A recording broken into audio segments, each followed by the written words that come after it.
first advice I often like to sort of project is, listen to the people on the ground in the area that we're discussing. Estonians understand their history, their culture better than anyone will. And we need to listen to their voices and try to understand what they think the risks are right now. That doesn't mean that the risk calculus could be, in error in some respects. But I think you need a starting point of, listening to people who are on the ground and who I would say have the most informed understanding of what potentially could happen. Russia's Russia's information warfare strategies, their cognitive warfare strategies include techniques that break things, not necessarily that build things. And breaking things is not that hard. And putting people into debates with each other, putting people into at odds with each other on various positions. Creating that kind of disruption is not that difficult, particularly when the bullets aren't flying. So I think, and in particular in an information age like we have now, that is very algorithmic, that is very strong at developing in-group cohesion, whatever the in-group is, and out-group separation, whatever the out-groups are. Um, Russia has been adept at doing these kinds of operations for a long time. The technology has just made it, I think, more insidious in a lot of ways. Um, so, as you were talking and laying out the scenario early on, I started to think back about my first experiences in Eastern Europe. And thank you for that wonderful bio that you laid out of me. In my agency career, which was 24 years, I often say that the first half was characterized by my involvement in the global war on terror and almost exclusively in South Asia. There's more to it than that. North Africa and some work in on the Middle East, but from our headquarters. Um, but around 2014, as after Maidan, um, my attention started to turn to Ukraine because of the call we had inside that said, "Hey, we have a crisis here, and we have a partner here who's asking for help. Who's available?" Because while the agency is a very large organization, it is usually very tapped at the time. There's never any shortage of crisis around the world, including right now as I talk to friends who are still inside. You can't imagine how far resources get stretched. So when a new crisis emerges, it's not like there's a bunch of people just sort of sitting on the sideline saying, "Okay, I'll go there." So it's kind of a process. So anyway, coming back to your question, I started getting involved in Eastern Europe in 2014, 2015 timeframe.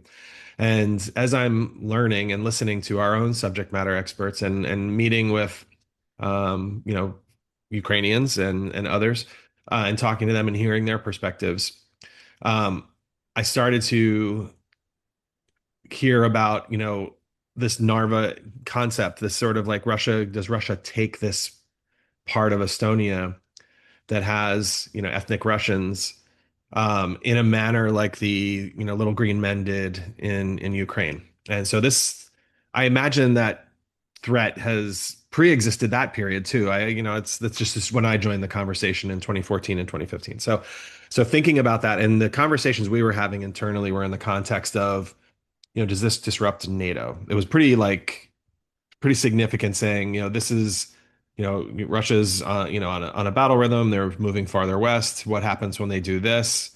Does NATO respond? And then you see a whole spectrum of even internal discussions. And I'm sure there's the same discussions you see out in the open space, but it's like, the very extreme version is, well, this is a, small, what if there were no shots fired? What if it was, like I said, little green men moved in, maybe some tanks moved in, and suddenly you're starting to see different flags and whatnot. And no shots are fired. What happens next? Is NATO going to mobilize? And I think, people misunderstand Article 5. Like it doesn't mean immediate, war and nuclear war. Like people go from zero to like, apocalyptic thought processes very quickly, particularly the uninformed or the manipulators. And there's a relation there. But again, all these sort of there's a whole spectrum of narratives that can get injected into a scenario like that.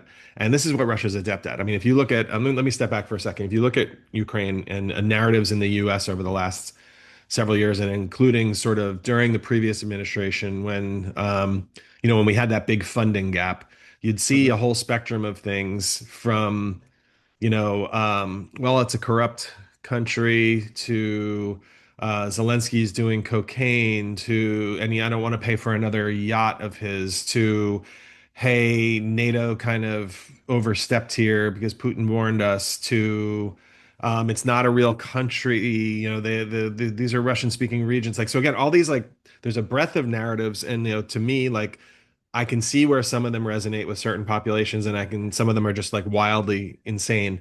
But the point of all that is that there's a multiplicity of um, narratives that get injected into, the minds, and then people effectively pick the one that works for them and their own biases. I have a friend who, I think very highly of, and I've worked with him on a lot of projects. And at the same time, he said something to me at a dinner where he was just like, well, I mentioned it before. He's like, I don't want to see, I don't want to pay, I don't want my taxes to pay for, another yacht for Zelensky. And I'm like, that whole sentence to me makes no sense, but it made perfect sense to him. And he's a voter, right? Like, and he's in a red state. And I'm like, okay, there's implications to this in our own politics. And then there's significant implications when our funding gets delayed, and these chapters are very significant. So now I'll come back to what you're describing with the Narva situation. It's versions of a similar set of risks, and it's speculation on the what ifs. It's extreme to mild versions. It's people on the ground in Estonia saying you're overstating the case. Um, the scenarios, there's no shortage of scenarios that could be overlaid on this. Um, I saw recently that, hey, there's this group, whatever the hell they called themselves, the, People's Republic of Narva or whatever it ends up being. And immediately, I see it and I'm like, oh, there they go. Here we go again. This is just another one of these little, information ops. And talking with a friend of mine in Estonia said, look, it's not going to resonate. Like he didn't think it was going to resonate. He said it's not getting the kind of traction inside in Estonia that you may think on the outside, and this can get overstated very quickly outside of Estonia. And that's my point of like listening to voices on the ground, and saying, okay, um, I have a friend who likes to ask the question when a bunch of headlines start showing up like this, say, why am I reading this now? So ask Mhm. that question instead of just reading the headlines. Ask your question. Ask yourself a question like, why am I reading this now?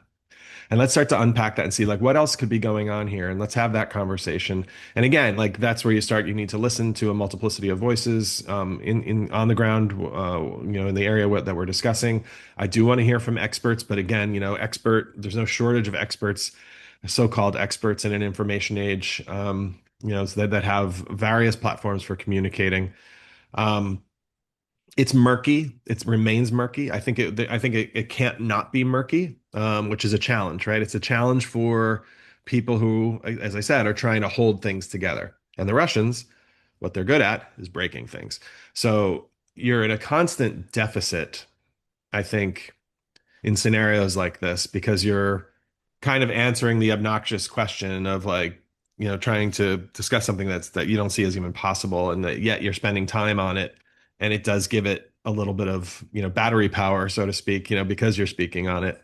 But yeah, that's my initial sort of thoughts, but I would love to kick it back to you and get your impressions of what I just said.